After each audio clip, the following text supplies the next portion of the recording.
Hey, welcome back to Well, That's Interesting. The I hope this is as magical as it sounds edition. Today is episode 156. Offense is speeding up kangaroo evolution, and great white sharks might have best friends. My friends, are you as excited as I am today? If not, please just rewind like 5 seconds and listen to that title one more time.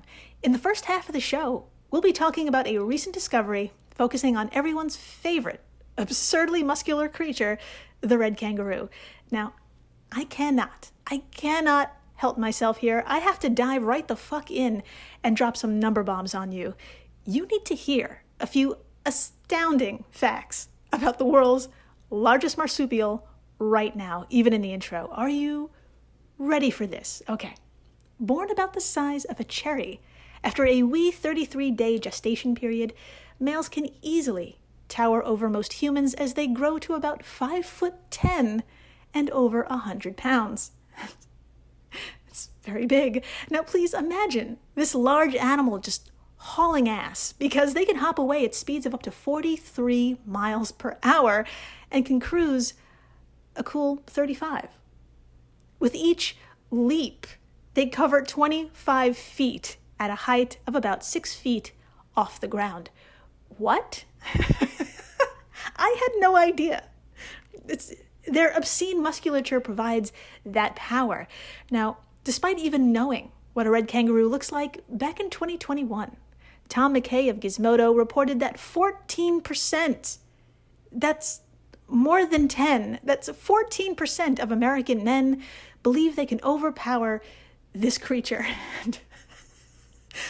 Please, if you know someone who thinks this way and you still text, do let them know, quote, in a battle royale for most powerful animal, a red kangaroo might take the martial arts belt, thanks to a bone-shattering kick that delivers 759 pounds of force.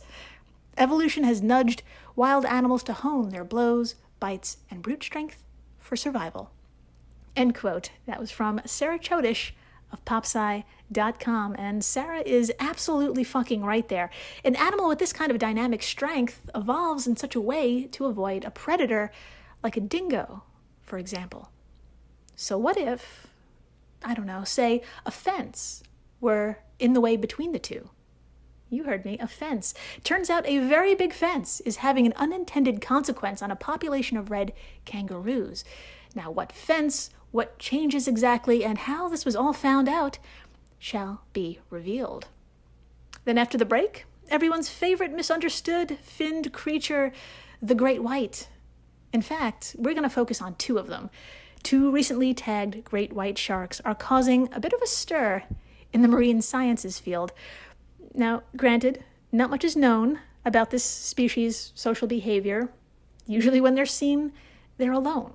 And if they do have company, it's usually a few remora, which is a tiny fish whose front dorsal fin acts like a suction cup.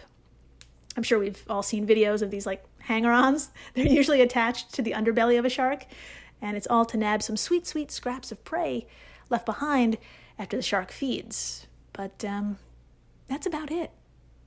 And because of this, researchers have thought they're mostly solitary. That is about to change. What these two sharks have shown the world with their behavior together might make you say, aw.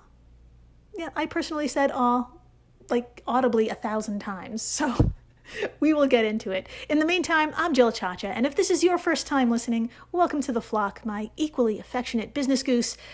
To begin, I'm going to ask you to imagine a place where you can enjoy some brekkie while watching some good bush telly. Yes, you heard me. That last one will be much clearer once I tell you we're imagining Australia. It's Australia. Oh my God.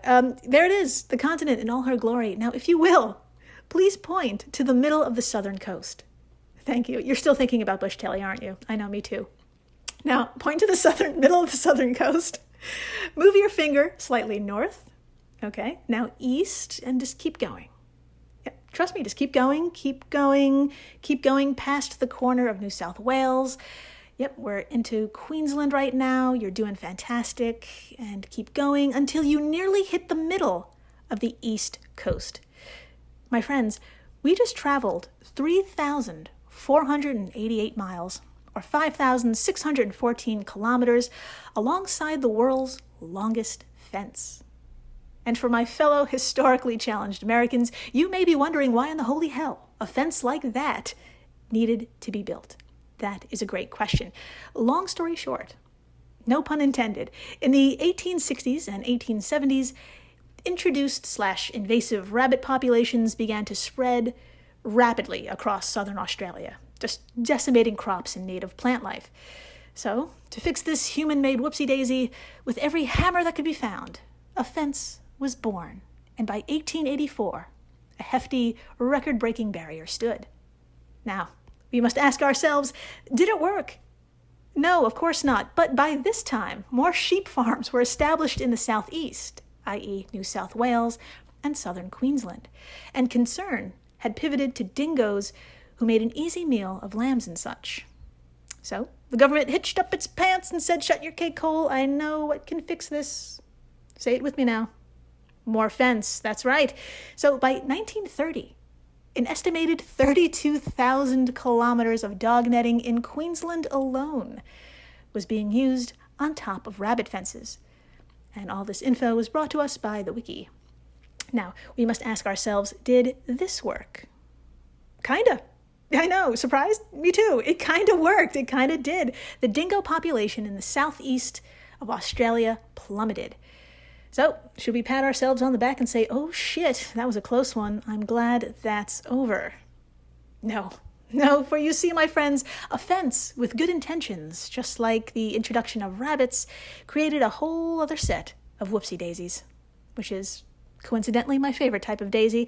And to help explain why, I've employed AI. Yes, I know, just stick with me here. I employed an AI to generate an Australian accent to help explain.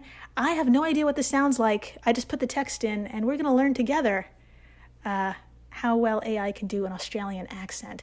So, to explain, here's this fake thing. Built with a combination of wire mesh and multi-strand electric fence, the 6-foot-tall barrier was supposed to be the ultimate deterrent to the sheep-eating wild dogs that killed millions of Australian animals every year. But although it began as a success, the dingo fence has seen major unintended consequences that have negatively impacted the surrounding environment and even the sheep themselves. Because the southeastern side of the fence is blocked off from the predatory dingoes, prey such as rabbits, kangaroos, and emmas have seen increased numbers, leading to overgrazing on the sheep's pasture and disturbing the ecological balance. In addition to these problems, the fence hasn't been entirely effective at stopping dingoes in the first place. Holes in the wire mesh have allowed a sizable amount of the dogs to crawl through each year. The sheep may be safer, but the dingo fence reminds us that the long-term consequences of manipulating the environment can sometimes be doggone unpredictable. Okay. That was all right. And that voice was brought to you by a site called UberDuck, and that info and pun was brought to you by atlasobscura.com. So, my friends, my hungry business goose, here we are, literally looking at a very unique situation. Just like you, Dr. Vera Weisbecker of Flinders University and her colleague Dr. Rex Mitchell had a thought.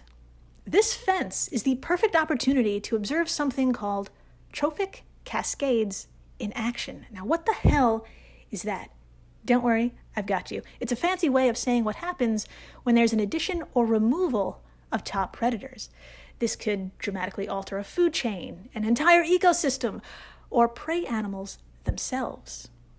Now, initially, Vera and Rex were interested in examining whether differences in levels of competition and food abundance caused by the fence/separation led to changes in skull shapes of southern roos compared to northern roos. Southern roos being the ones protected from dingoes and northern roos exposed to way, way, way more. Turns out, no, not at all. No changes were detected in the skulls. So, everybody go home. No, I'm just kidding. This is one of those studies where researchers were looking at one thing, but totally stumbled upon a completely different discovery. Quote, red kangaroos are one of the dingo's favorite prey species, so we were not surprised to find fewer females and younger animals where there are more dingoes around, said Associate Professor Dr. Vera Weisberger to cymex.org. However, we did not expect to see that, on average, young animals inside the fence were lighter and smaller than those outside the fence. End quote. Oh my delicate business goose. Remember the staggering facts at the top of the show? Well, that immense power had been crafted over 15 million years. Yes, my friends, kangaroos appeared about 15 million years ago, evolving into the creature we know today. You know, the one with a kick that delivers 759 pounds of force. And that's to protect it from a pack of wild dingoes. Well, hold on to your cheeks, and please pick a number from 1 to 100. Go ahead. Just pick one. In how many Roo generations do you think it would take to alter this craftsmanship that was 15 million years? Okay, pick a number from 1 to 100. Okay, you've got it? All right, hold on to it. Quote, the team says it's also surprising that the dingo-proof fence could affect kangaroo growth patterns during the relatively short time of its existence. Dr. Rex Mitchell says, in the area we investigated, the dingo-proof fence was in disrepair until 50 years ago, or about 17 kangaroo generations. End quote. From cymex.org. Congratulations to those who picked 17, or close to it. In sum, my friends, it is possible that this fence is slowing the rate at which Roos need to beef up to protect themselves because they no longer need to. And it may have happened in that short period of time. Yeah, I know what you may be thinking. Maybe Roos on the southern side of the fence had less food. And that's what happened. And what's the upside to not delivering a kick that has 759 pounds of force? I mean, isn't that awesome? Well, those are great thoughts, my business goose. Let's get into it.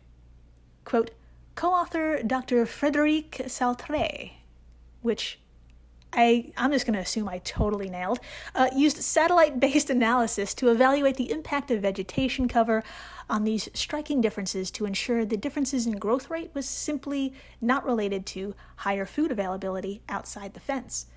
But the results were also surprising. There might, in fact, have been more food available to the slower-growing kangaroos inside the fence, meaning they were really taking their time to grow up, he told cymex.org. Wow. Taking your time to grow up, my friends, has some awesome benefits. Vera told Stephen Luntz of IFL Science that there are reasons not to grow quickly. For example, you can develop better immune systems if you redirect energy there. End quote. Co-author Professor Corey Bradshaw added, having to put the whole body's resources into growth, particularly when food is scarce, can mean that other areas of the body are compromised. An animal might be in poorer health or have fewer offspring, for example. End quote. Who knows, my genius business goose, maybe with all this leisure time, they may become smarter and take over, fingers crossed. But seriously, Dr. Vera believes if the fence remains, the northern and southern Roos could eventually become separate species that would have difficulty interbreeding, which is wild. Now, I say if the fence remains because foxes, another prey animal of the dingo, are overpopulating the south and causing extensive damage going unchecked. So there's building pressure to remove the fence entirely. In the meantime, researchers are continuing to study these dramatic and swift changes. If the Roos begin to speak, you'll hear it here first. After the break, what's more adorable than a talking kangaroo? How about a pair of great white sharks that just can't quit each other? I know, I get just my heart. Stay tuned. Hello, everyone. You may recognize me as Gabby from the History of Everything podcast. And my name is Brenna, and you don't recognize me from anything yet. Together, we're two scientists who explore all of the weird little questions and conspiracies of the universe in our new podcast, Mystery of Everything. Everything has an explanation. We hope. But that is what we're here to figure out. We will dive into the science behind many popular conspiracy theories, such as vaccines causing autism, flat earth theory, and was the moon landing fake? And if so, why the heck would anyone even do that? But it's not just conspiracies. There's a lot of cool mysteries that we will attempt to use science to explain, such as near-death experiences, what made the Vikings go berserk, and can I control my co-host with MK Ultra? Wait, what? Anyway, make sure to check out the Mystery of Everything podcast everywhere where you find your podcasts. When Johann Rall received the letter on Christmas Day 1776, he put it away to read later. Maybe he thought it was a season's greeting and wanted to save it for the fireside. But what it actually was a warning, delivered to the Hessian colonel, letting him know that General George Washington was crossing the Delaware and would soon attack his forces. The next day, when Rall lost the Battle of Trenton and died from 2 colonial Boxing Day musket balls, the letter was found, unopened, in his vest pocket. As someone with 15,000 unread emails in his inbox, I feel like there's a lesson there. Oh well, this is The Constant, a history of getting things wrong. I'm Mark Chrysler. Every episode, we look at the bad ideas, mistakes, and accidents that misshaped our world. Find us at constantpodcast.com or wherever you get your podcasts.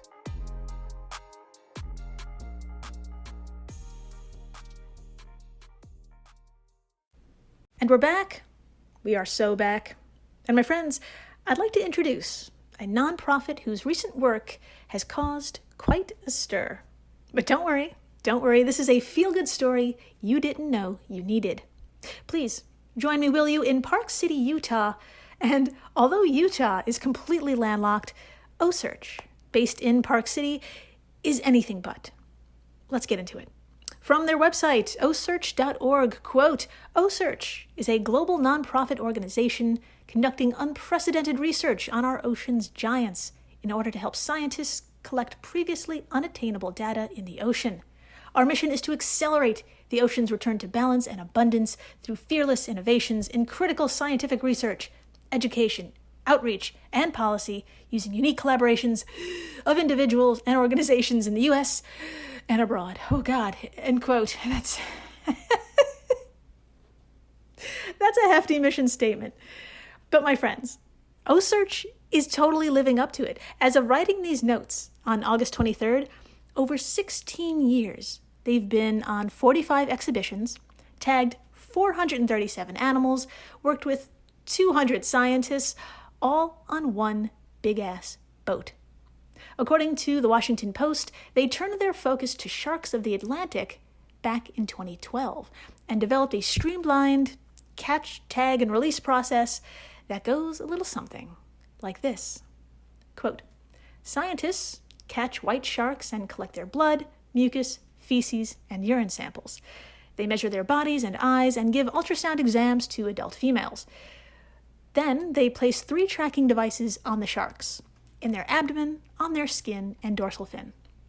Within 20 minutes, scientists are able to release the sharks back into the ocean. End quote. From Kyle Melnick of The Post. God damn, 20 minutes! That's really impressive. And some recent data picked up by a pair of tags is even more extraordinary. Join me, will you, now along the coast of Georgia in the United States. The United States, and it's December 2022. We're on that big-ass boat with Robert Huter, the chief scientist over at OSearch, and an excited crew just doing what they love, mostly waiting for a great white shark to come along. In one particular week, they hit it big, snagging not one but 2 beauties, 2 males named Simon and Jekyll. Quote, Simon, who is 9.5 feet long and 434 pounds, was caught near St. Simon's Island on December 4th. Jekyll was caught 5 days later near Jekyll Island and was measured to be 8'8" and 395 pounds. Huter said the 2 sharks are between 10 and 15 years old. End quote. From the Washington Post. Those are some big teenagers, my friends. Anyway, the pair were tagged as usual and sent on their merry way, and at the time, no one thought twice about the brief period between catching Simon and Jekyll. Maybe it was just a happy coincidence. Well, fast forward to the big day when those tags began to ping. In April 2023, these same two sharks were swimming up the East Coast, passing the mind-bogglingly named Ocracoke in North Carolina. Hold on, Ocracoke? I think I'm pronouncing that right. Is it a combination of okra and a soft drink? Which maybe is not what they meant, but wow, that's Southern. Anyway, again, back to the sharks, who were traveling north, passing North Carolina, Virginia Beach, and then Atlantic City, New Jersey, at similar times. My friends, OSearch has no previous data of sharks swimming basically in tandem, in fucking pairs. These supposedly solitary creatures were as close as 10 miles and only as far apart as 100 miles. And hold on to your charming butts. It gets even better. By July 4th, they traveled in this manner all the fucking way to Nova Scotia, Canada, for a total of 6,437 kilometers, or about 4,000 miles together. That is a road trip. And they did it together. And according to their tags, they went on a swimming tour of Canada's waters. And I'm really hoping this was their honeymoon.